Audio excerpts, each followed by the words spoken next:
வாங்க டாக்டர். தர்ஷினி இப்போ எப்படி இருக்கா? இப்போ கொஞ்சம் பரவாயில்ல. ரொம்ப கவலைப்படாதீங்க. எனக்கு தெரிஞ்சு அவங்களுக்கு இன்னும் ஒரு வாரத்துல நினைவு திரும்பிடும். எப்படியாட்டு சரி பண்ணி கொடுங்க டாக்டர். சரியாயிரும் சரியாயிரும். கடவுள் மேல நம்பிக்கை வைங்க. டாக்டரான என் மேலேயும் நம்பிக்கை வைங்க. ரெண்டு பேரும் மலையும் நம்பிக்கை இருக்க போய் தானே டாக்டர் நான் அமைதியாக இருக்கேன். அந்த பாட்டியம்மா வீட்டுக்கு போயிட்டாங்களா? நேத்தையும் அனுப்பியாச்சு டாக்டர். Okay okay. அவங்க இல்லாம இருக்கிறது கொஞ்சம் நல்லதுதான். அவங்களும் பாவம் வயசான காலத்துல அழுதுகிட்டே இருக்காங்க. அது மட்டும் இல்லாம அவங்க அழுகு சத்தம் பேஷண்டோட காதுல கேட்டுக்கிட்டே இருக்கும். அது இன்னும் அவங்கள டிஸ்டர்ப் பண்ணும். அவளை 2 நாளைக்கு வர வேண்டான்ட்டு அங்கேயே கிடக்கட்டும். மதுவை பார்த்துக்கிட்டு இருப்பா. Okay okay. நீங்களும் ஒரு மாதிரி நெகட்டிவா உட்காந்து எதுவும் பேச வேண்டாம். பாசிட்டிவாவே இருங்க. சரி டாக்டர். இன்னைக்கு ஈவினிங் நான் இருக்க மாட்டேன். எதுவும் அவசரம்னா நம்ம டியூட்டி டாக்டர்லாம் இருப்பாங்க, அவங்க கிட்ட கூப்பிட்டுக்கிடுங்க. ஐயா நீங்க இருங்க, நீங்க இருந்து பார்த்த மாதிரி வருமா? இல்ல இல்ல, நான் நாளைக்கு காலையில வந்துருவேன். அப்படி எந்த எமர்ஜென்சியும் உங்களுக்கு வராது. சரி நான் போயிட்டாரு. இனியால போய் பார்த்து ஒரு வாரத்துக்கு மேல ஆகுது. கண்டிப்பா கோவப்படுவா. ஆனா சூழ்நிலை அவளுக்கு தெரியும். அவ ஏன் தர்ஷினியை வந்து பார்க்க வரலன்னா, இது உங்க அப்பா ஹாஸ்பிட்டல் வந்தா ஏதாவது சொல்லுவாருன்னு தான் வராம இருக்கா பாவம். என்னடி உமா? தர்ஷினி மேடத்தை பார்க்க வந்தேன். பாரு எப்படி கிடக்கான்னு. நல்ல வேலை செஞ்ச பிள்ளை. இந்த கொல்லி கண்டுபட்டதோ தெரியல. என்னதான் ஜாட மாடியா ஏசுதுன்னு நினைக்கேன். பாவம் நல்ல பொண்ணு. என்னை விட வயசுல சின்ன பொண்ணா இருந்தாலும் இனி நல்ல வேலை வாங்கும். அதை செய்யுங்க இதை செய்யுங்கன்னு வேலை வாங்கும். அது அதோடைய வேலை தானே. அதுக்கு நம்ம வருத்தப்பட முடியுமா? சுறுசுறுப்பான பிள்ளை. முதல்ல ஒரு மாதிரி மங்குனி கணக்கா இருந்தது. அப்பெல்லாம் நம்மள பார்த்தா அக்கா அக்கான்னு பேசும். மேடம் ஆனதுக்கு அப்புறம் கொஞ்சம் ஒரு மாதிரி திமிரு பிடிச்ச மாதிரி தான் இருந்தது. அது அதோடைய குணம்னு சொல்ல முடியாது. ஏன்னா அதோடைய வேலை அப்படி. முதலாளி அம்மானா நெஞ்ச வெறிச்சுக்கிட்டு தானே இருப்பாளுவ. ஏம்மா நீ என்னதான் இப்ப சொல்ல வர? அவளை திட்டதையா புகழதையா? ஐயா உடம்பு சரியில்லாத ஆளை யாராவது திட்டுவாங்களா? அவ்வளவு தங்கமான பிள்ளை, நல்ல தைரியமான பிள்ளைன்னு சொன்னேன். சரி உட்காருவோம். ஏனே வராதண்ணே, மதியத்துக்கு சாப்பாடு சொல்லிருங்க. தர்ஷினியை பார்த்துட்டு இங்கே கொஞ்ச நேரம் இருக்கேன். சரிக்கா. சார், தம்பி வாப்பா. டாக்டர் எதுவும் சொன்னாங்களா? இப்போ கொஞ்சம் பரவாயில்ல. இப்படி ஒரு 1 வீக்ல கண் முழிச்சிருவான்னு சொன்னாங்க. Super super sir. சார் நான் கோயில் போயிட்டு அர்ச்சனை பண்ணிட்டு வந்தேன். திருநீர் பூசி விடவா? பூசி விடுப்பா. இவன் பங்கஜக்கா பொண்ணுக்கு ரூட் விட்ட மாதிரி இருந்தது. எங்க வந்து திருநாறு பூசுதான் திருநாறு. கவலைப்படாதீங்க பாட்டி, மேடம் சரியாயிருவாங்க. ஆமாப்பா, உங்களை மாதிரி நல்ல மனசுக்காரங்களாம் வேண்டி வேண்டிதான் அவ சரியாகணும். சார் இன்னைக்கு நான் காலேஜ் கிளம்புறேன் சார். ஃபேக்ட்ரியில் ஒர்க்கெல்லாம் ஓரளவு முடிச்சிட்டேன். சரிப்பா.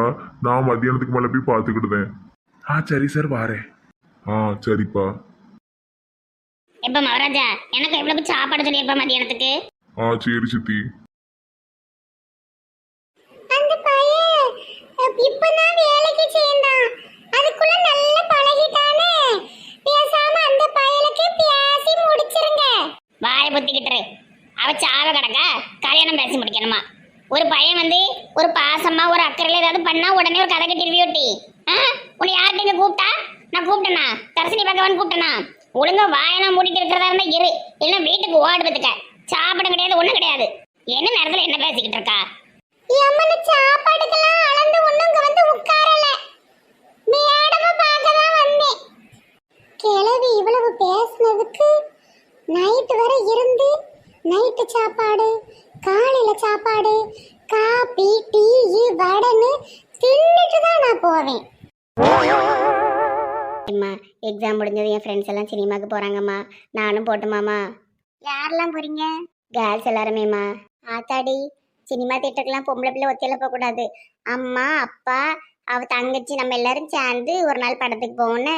எந்த வருஷமா? நீ எந்த வருஷமா கூட்டு போற? நம்ம விஜய் படம் ரிலீஸ் ஆகும்லாட்டி அந்த படத்துக்கு கூட்டு போறேன்.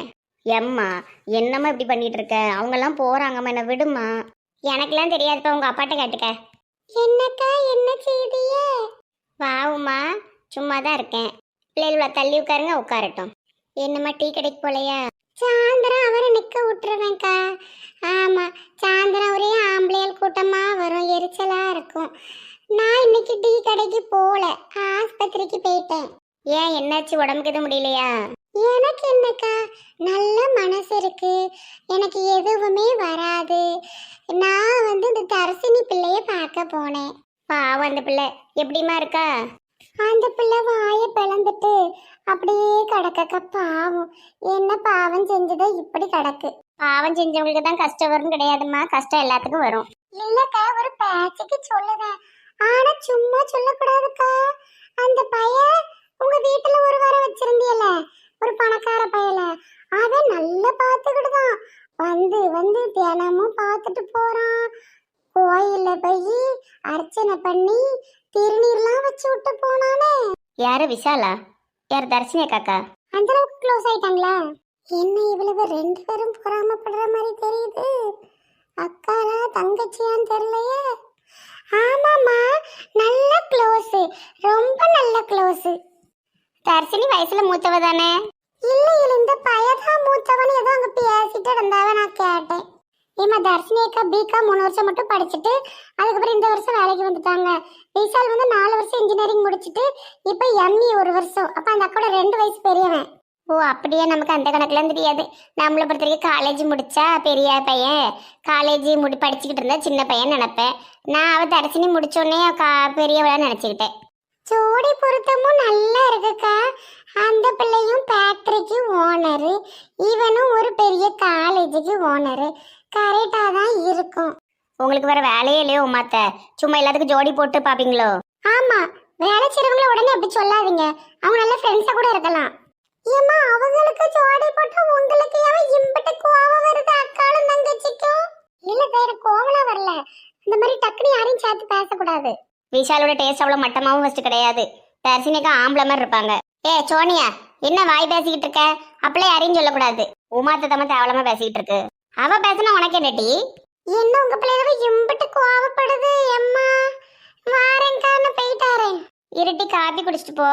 வேண்டாம் வேண்டாம், 2 பேரும் காதலிப்பாளவளோ, 2 பேரும் கோவப்படுதாளவ. சரி சரி, இது வேறயா?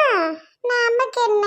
இந்த பொம்பளைக்கு இதேதாமா வேலை, எல்லாரையும் பத்தி ஏதாவது சொல்லிட்டு நடக்கும். ஏறு, வயசுல பெரியவங்கள பொம்பளை குண்டான்னு சொல்லிட்டு இருக்க கூடாது பத்துக்காமா. என்ன படிப்பு படிச்சுட்டு வர? இதான் சொல்லி கொடுக்காவளோ உங்க காலேஜ்ல? இது ஒண்ணுதான் உனக்கு தெரியும். நான் என்ன பேசினாலும் உடனே காலேஜ்ல ஏதாவது சொல்லி கொடுக்காங்க, ஏதாவது சொல்லி கொடுக்காங்கன்னு. ஒரு வாரமா ஆன்ட்டியை பார்க்கல, கண்டிப்பா கோவமா இருப்பாங்க.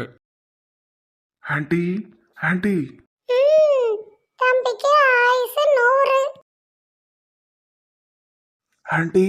தம்பி வாப்பா, ஒரு வாரமா பார்க்கலையே.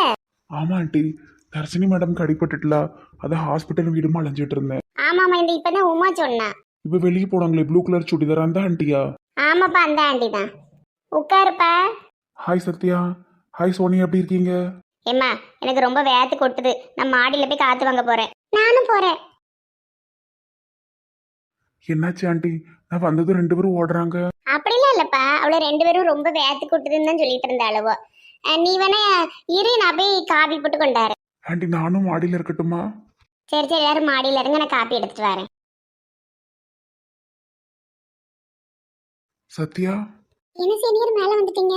ஏன் 2 பேரும் என்கிட்ட பேசாம ஓடி வந்துட்டீங்க? அப்படிலாம் ஒண்ணும் இல்லையே. சோனியா முகத்தை பார்த்தாலே தெரியுதே. ஏன் மூஞ்சி அப்படி வச்சிருக்க? சீனியர், நீங்க தர்ஷினி அக்காவுக்கு போய் திருநீர் வச்சு விட்டீங்களோ, கோயிலெல்லாம் வேண்டிட்டு வந்தீங்களோ? ஆமா. மிஞ்சி போன ஒரு 10 நாள் ஆஃபீஸ் போயிருப்பீங்களா? அதுக்குள்ள அந்த அளவுக்கு பழக்கமாயிட்டோ? உமா ஆண்டி வேற இல்லாம சொல்றாங்க. உமா ஆன்ட்டி என்ன சொன்னாங்க? இல்ல, உங்க 2 பேருக்கும் ஜோடி பொருத்தம் நல்லா இருக்கு, நீங்களும் பெரிய இடத்து பிள்ளை, அவங்களும் ஃபேக்டரிக்கு ஓனர் அப்படி இப்படின்னு சொன்னாங்க. அதான் கேட்டேன், ரூட்டுக்கிட்டு விட்டுட்டு இருக்கீங்களோன்னு. உங்க 2 பேரையும் நினைச்சா எனக்கு சிரிப்பா வருது. இப்படிலாம் பேச முடியுது? ஃபர்ஸ்ட் என்னைய நம்பி எனக்கு வேலை கொடுத்த மேடம் அவங்கள போய் நான் இப்படி அந்த மாதிரிலாம் நினைப்பேன்? ஆ, ஏன் இப்படிலாம் யோசிக்கீங்க? இல்ல சீனியர், நீங்க இப்பதானே வேலைக்கு சேர்ந்தீங்க, அதுக்குள்ள உங்களுக்கு உடம்பு சரியில்லை திருநீர்லாம் வச்சு விட்டீங்கன்னு கேட்டதுமே ஒரு வேலை எதுவும் இருக்குமோ அப்படின்னு நினைச்சேன். அது மட்டும் இல்லாம உமாத்த 1 2 சொல்லுவாங்க. நீங்க 2 பேரும் படிச்ச பிள்ளைங்க தானே, அவங்களே மாதிரி நீங்களும் இப்படி பேசலாமா? சார், எனக்கு ரொம்ப மனசு கஷ்டமா இருக்கு. இருந்தாலும் நீங்க கொஞ்சம் ஓவரா தான் போறீங்க சீனியர். நீங்க 2 பேரும் இப்படி பேசுவீங்க நான் நினைச்சே பார்க்கல. எனக்கு ஃபர்ஸ்ட் நம்பி என்ன வேலை கொடுத்த அவங்க ஓனர், அவங்க நல்லா இருக்கணும்னு நினைச்சது ஒரு தப்பா? உங்ககிட்ட இருந்து நான் அதை எதிர்பார்க்கவே இல்லை. இல்ல இல்ல, அப்படிலாம் ஒண்ணும் இல்ல சீனியர், நீங்க எதுவும் நினைக்காதீங்க. பிள்ளைகளா காப்பி குடிக்க கீழே வாங்க. லூஸ் மாதிரி பேசாத, அடுத்தவங்க மனசை கஷ்டப்படுத்திட்டு இருக்காத. தூரப்ப, உனக்கு என்ன தெரியும்?